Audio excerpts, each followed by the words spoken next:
is Eckart Preu. I'm the music director of the Cincinnati Chamber Orchestra, and I'm here at the Rankin House in Ripley, Ohio. And I'm here with award-winning author Anne Hagedorn, who wrote the book Beyond the River, which is all about the Underground Railroad that started here in Ripley.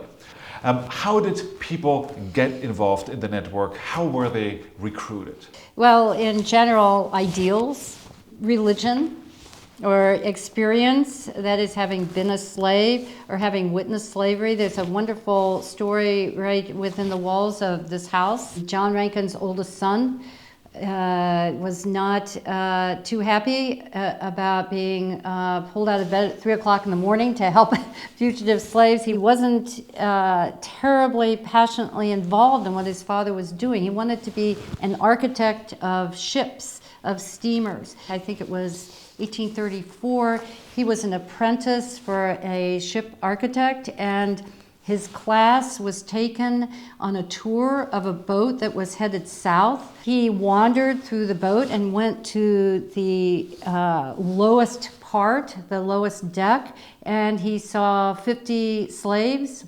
half of them women on one side, chained, half of the men chained to the other side. He had never seen any sight like that. It changed his life. And he wrote a fabulous diary, several journals about the experience of witnessing what slavery was. He said in it, the men were so sullen and the women appeared to be stricken with a hopeless grief, unquote. And from then on, he began to engage in a different kind of apprenticeship with his father and worked very hard in the network. Some members of the Ripley network worked mainly on the free side of the river, so here in Ripley, and others went into enemy territory, Kentucky, to help slaves organize and escape. That's true, and there's a fabulous example of a very heroic gentleman who lived in Ripley, moved to Ripley in 1849, John Parker, a former slave.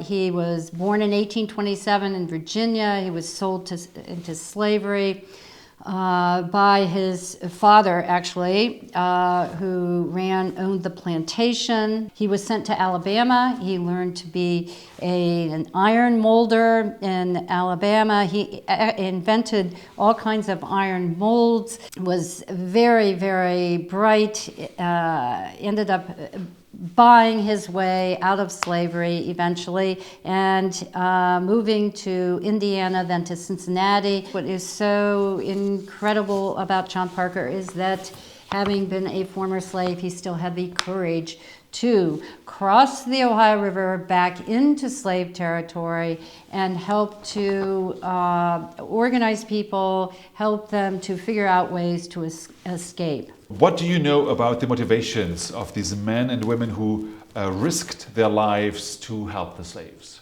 I think it's the same motivations, hatred of slavery, either because they had witnessed it or had been part of it. They'd been slaves themselves. I call this active compassion.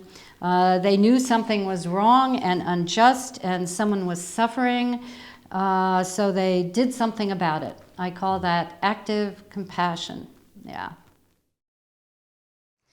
O Freedom is an African-American spiritual dating from the Civil War of the 1860s. The author is unknown. According to oral tradition, O Freedom was used as a marching song by blacks protesting the Atlanta race riots of 1906. With changes in lyrics, it was used in the 1930s by organizers of the Southern Tenant Farmers Union. By the time of the Civil Rights Movement, O Freedom was not generally found in the repertoire of black church congregations. Movement activists familiar with the song culture of the 1930s brought the song to the sit-ins and freedom rides and into the mass meeting song repertoire. Odetta made a recording in 1956 and it became an anthem of the civil rights movement of the 1960s.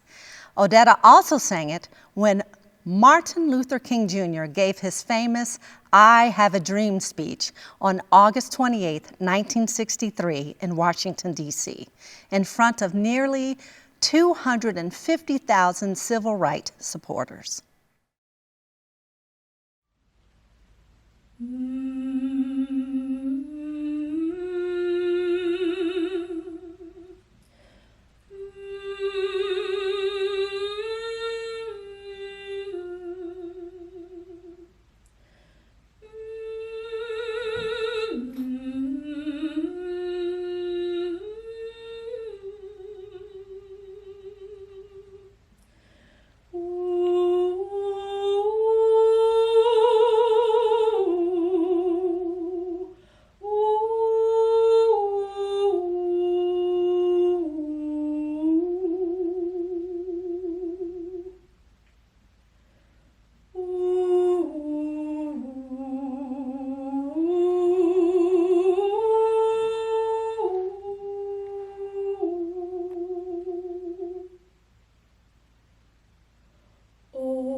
And go home to